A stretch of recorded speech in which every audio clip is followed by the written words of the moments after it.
Hi, I'm Chris. I'm head of brand voice here. We essentially work with the designers here and also with clients themselves to really craft the tone of voice for a brand and make it unique to them. Whether it be they need a whisper or a megaphone, we can do that for you. I'm Brett Stabler. I'm a design director here. In a nutshell, that means I try to inspire and motivate my team and craft a relationship with my clients so that together we can solve their problems. It's an interesting one because it kind of is taking on a bit of that classic art director, designer, copywriter kind of relationship as a duo. We often find how it works is the strategic phase up front. I'll be involved to articulate the idea or start to create territories that will inspire design. So it's quite a nice way of kind of having a bit of table tennis back and forth. And that also works the other way around as well, where ideas can come from anywhere really. So if Brett writes a great piece of copy, I'm not going to be, wedded to it. Debatable. And it's more of like a shared inspiration thing, isn't it? Yeah. Well, it's just words and pictures at the end of the day, really. And when you say it like that, it does sound kind of like a 50-50 relationship. And I think that works really well when you can bounce off each other. And it doesn't matter where the visual idea comes from or where the verbal idea comes from. But when you work them in parallel, I think the end result is much better for it. Yeah, there's a kind of cohabitation and incubation of an idea, the two come together and make it the best product it can be.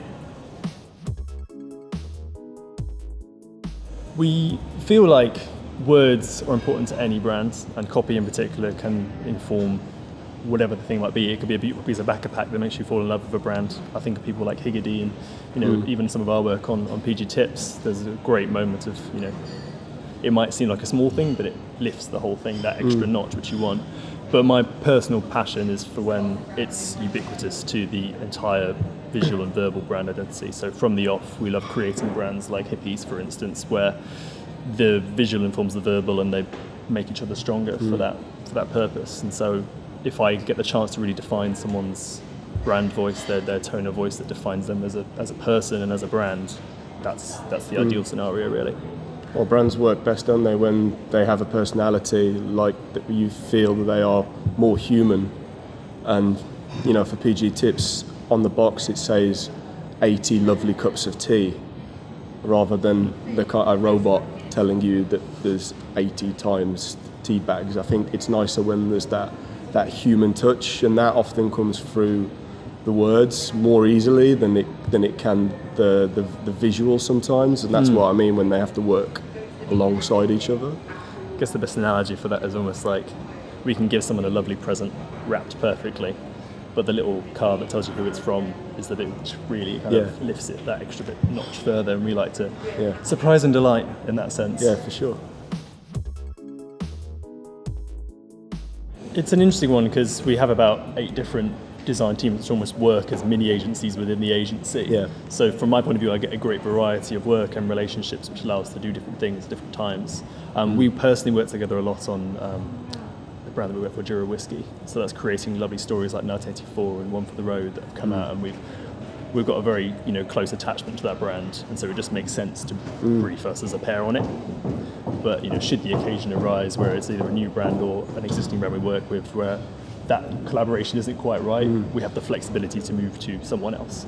Do what's best. Yeah, so Chris is dead right. We do have, it feels like mini agencies within the agency when you have the design director heading up a team, but I think the benefit of having some department of copy in-house is that although we assemble a team per job and per client, it's really easy to simply walk over to Chris whilst he's sat at his desk and, a little bit under the radar maybe, but do say like, what do you think of this? Can I get your opinion on this? Because part of the culture here is based on consulting relevant people and then getting their opinion and bringing that on board. So it's nice that you can do that for Chris. I can do that with Andy Knowles or Ian Ritchie. I can just go and grab them and have a chat with them, and it will benefit the work as a whole. So again, I think it's about kind of breaking down those walls that you normally have within a really formal structure and just being a little bit more informal in the way you work. And it's to the benefit of the clients as well. They get that feeling that we internally work as a team and they are getting that benefit from us. It's the reason they would come to us rather than go directly to an external copywriter